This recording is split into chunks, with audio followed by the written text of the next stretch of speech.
Germaniya va Portugaliya o'rtasidagi to'qnashuvda kim g'olib bo'ladi? Futbol ishqibozlari uchun yana bir katta bellashuv yaqin. Millatlar Ligasi yarim finalida Germaniya va Portugaliya termalari o'zaro to'qnash keladi. G'olib jamoa final yo'llanmasi taqdirini hal qiladi. Har ikkala jamoa ham kuchli tarkibga, tajribali murabbiylarga ega. Germaniya termasi so'nggi yillardagi omadsiz natijalaridan so'ng Millatlar Ligasidagi g'alaba orqali o'zining avvalgi obro'yini tiklashga harakat qilib ko'radi.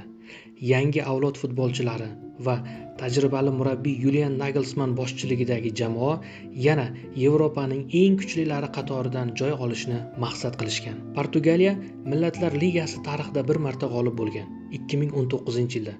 Endi esa yana bu sovrinni qo'lga kiritish niyatida. Murabbiy Roberto Martinez boshchiligidagi jamoa hujumkor va qat'iyatli futbol ko'rsatmoqda. Ronaldoga tayanish davom etayotgan bo'lsa-da, Leao, Fernandes va Bernardo Silva kabi yulduzlar allaqachon jamoaning lideriga aylanib bo'lishgan va ular Ronaldoga yana bitta titul yutishga yordam berishga tayyor. So'nggi yillarda har ikkala jamoa o'rtasida bo'lib o'tgan bahslarga e'tibor qaratadigan bo'lsak, Portugaliya 2000-yillarning boshidagi yirik 3-0 hisobidagi g'alabadan keyin turli musobaqalarda nemislar ustidan g'alaba qozona olmay kelishmoqda. Bugun esa mana shu mash'um an'anaga chek qo'yishni maqsad qilingan. Bu o'yinda maydon markazidagi ustunlik hal qiluvchi ahamiyat kasb etishi tabiiy. Germaniya doimgidek to'pni nazorat qilishga intiladi.